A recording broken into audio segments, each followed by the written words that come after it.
Welcome. Today let's talk about ask analysis. ASK. A for attitude, S for skills, and K for knowledge.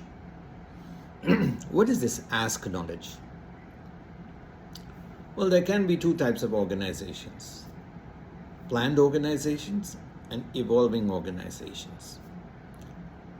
Normally, large companies build a plant, they build it to a specific capacity, particular size, everything is thought out, and it runs from day one and more or less runs in a steady state kind of condition. And everything is meticulously planned out based on their vast experience of many years of working. But what happens to a small upstart company, a medium-sized company? They don't have the resources to start big and grand. They always start small and then keep on expanding, squeezing out efficiency, squeezing out productivity, squeezing down costs so that they can survive in this very harsh business environment. So, and small companies always lose talent to people. They are poached by other bigger companies. So we have to always think of the next step.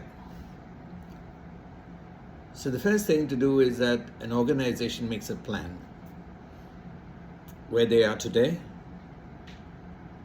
where they want to be, let's say 3 years from now, 1 year from now, 10 years from now. Little vague. The further you look, the more blurred may be the view, but there is a view and it's necessary to have a view. And in this plan, you decide what kind of a team you want. Who is placed where, who does what, how will things be done. So there is the 4 parts, based on the philosophy or the style of the organization, the structure, the systems, the standards, and the strategy. Once these are there, what organization structure will be adopted and who does what. Now the danger is we promote people from out of most of the promotions take place as a reaction to a need. We have suddenly a vital member of the team is poached by a competitor or left for better prospects or for whatever reason, and we have a vacancy. So we suddenly push somebody up, whoever may be available, and say, yes, now you are in charge. Just imagine we're in the middle of a flight. The aircraft is flying and suddenly the captain of the aircraft says, well, I don't want to fly anymore and I'm retiring. He leaves the cockpit. There's no co-pilot and he goes and sits at the back. What do most managements do? They catch somebody from the passenger list or they get another crew member who doesn't have much flying knowledge or experience and say, here, you are in charge. The probability that that person is going to crash the plane is quite high. The person might even fail, both personally and professionally, and taking a big toll on the organization. But let's say we had such an emergency in mind and we said, well, what if the pilot became incapacitated? Do we have anybody who we can have on board who might be able to take part or take charge even for some time to see us through?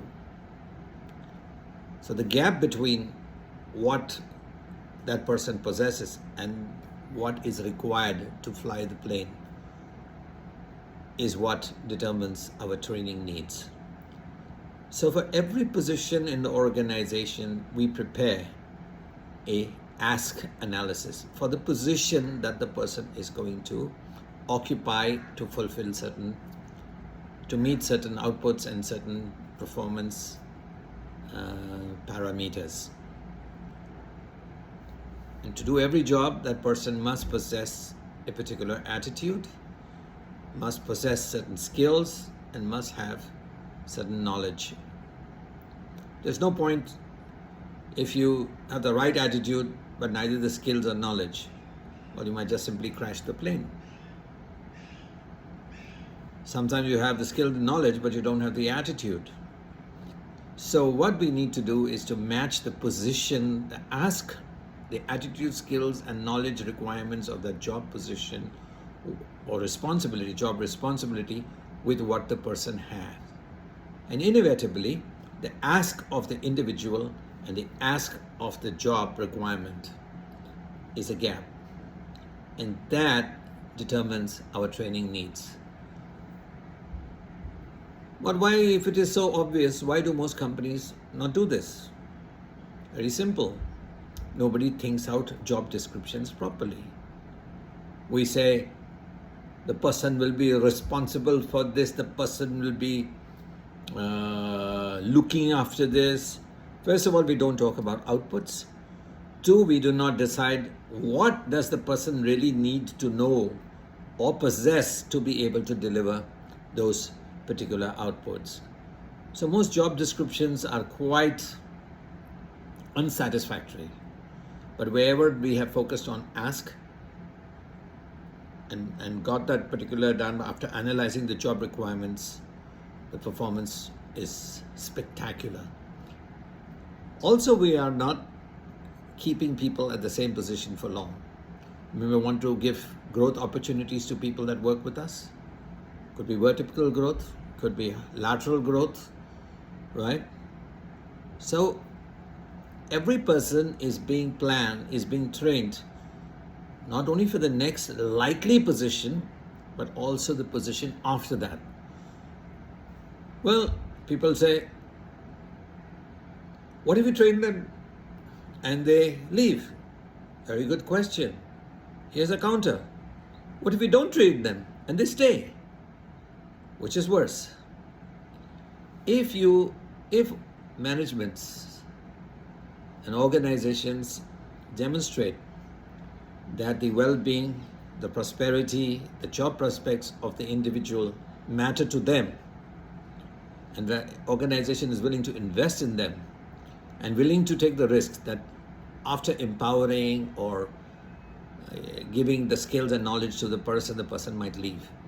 Well, that's just too bad. But that person will always go away feeling grateful that the organization provided him or her the chance to grow professionally and personally. Very often such people return back to the organization because they see that life is a continuous journey of growth.